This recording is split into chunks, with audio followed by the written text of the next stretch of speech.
धुळे शहरातील एकमेव ठिकाण म्हणजे गंगा टाइल्स सप्लायर शॉप. आमच्याकडे सर्व प्रकारच्या टाइल्स उपलब्ध आहेत. यामध्ये ceramics, oil tiles, floor tiles, vitrified tiles, steps and riser tiles, parking tiles, kitchen sink, sanitary ware इत्यादी. आपल्याला परवडणार अशा दरात आमच्याकडे टाइल्स उपलब्ध आहेत. यासाठी एकदा अवश्य भेट द्या. पत्ता Ganga tiles supplier shop, 405 micro tower, Wadjai road, Dhule. Mobile number 70 574 83 849. आपण बघत आहात डिजिटल इंडियाचे डिजिटल न्यूज. ठाम मत मराठी न्यूज. नमस्कार. आजच्या ठळक बातम्या. अजितदादा पवार यांच्या स्मरणार्थ सर्वपक्षीय शोकसभा. धुळ्यात मान्यवरांची श्रद्धांजली.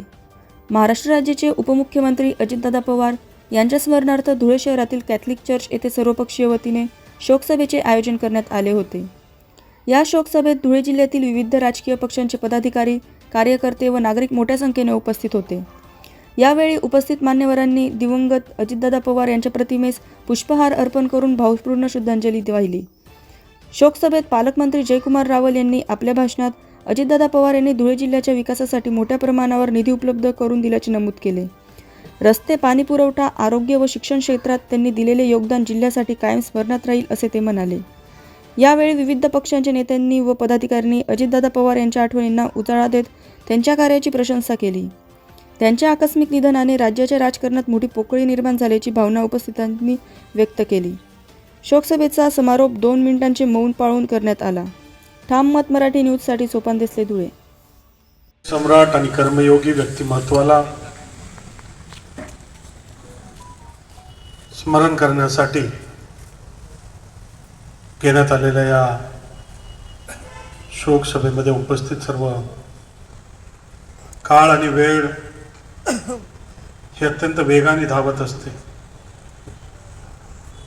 आज रविवार आहे आणि ह्या मंगळवारीच्या कॅबिनेटला राज्याचे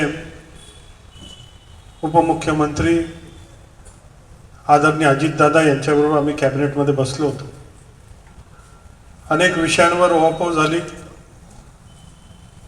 आणि माझ्या पणनच्या विषयावर चर्चा होत असताना अजितदादांनी त्याच्यामध्ये सहभाग घेतला, माहिती घेतली, कारण शेतकऱ्यांचा विषय होता आणि इतर विषयांमध्ये सुद्धा आपली भूमिका मांडली. शेवटच्या विषय संदर्भात पुढची कॅबिनेट कधी घ्यावी तर राज्याचे मुख्यमंत्री आणि त्यांच्यामध्ये चर्चा झाली. 3 का 5 आणि त्यांनी 5 तारीख अशी ठरवली आणि तिथून आम्ही निघालो. आम्ही घरी पोचत नाही तितक्यात आपल्या सगळ्यांना विश्वास होणार नाही अशी भयावर, दुर्दैवी, दुःखद घटना आपल्या सगळ्यांच्या कानावर पडली. आणि हे खरं आहे का असं माणूस मनाला सांगत होतं की हे खोटं ठरलं पाहिजे. ॲक्सिडेंट झालाय खरा, पण त्याच्यात दादाला काय झालं नाही अशी बातमी यायला पाहिजे असं आपल्या सगळ्यांना वाटत होतं. आपल्या सगळ्यांच्या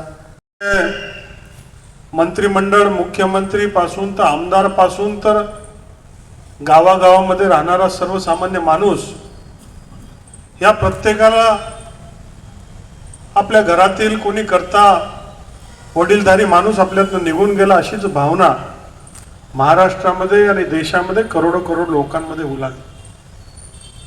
41 वर्षापूर्वी सामाजिक कार्याला सुरुवात केलेले दादा, अत्यंत परखड व्यक्तिमत्व, रोखठोक बोलणारे, प्रत्येक विषयाचा अभ्यास असणारे, सहकारामधले जाणकार, कृषीमधले जाणकार, अत्यंत कठीण असणारं हे वित्त खातं, त्याला सांभाळणं, त्याला समजणं, त्याला चालवणं हे अवघड काम सर्वात जास्ती महाराष्ट्रामध्ये कोणी केलं तर माननीय दादांनी केलं.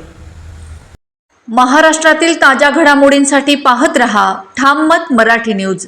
तसेच आमच्या चॅनलला लाईक, शेअर, सबस्क्राईब करायला विसरू नका.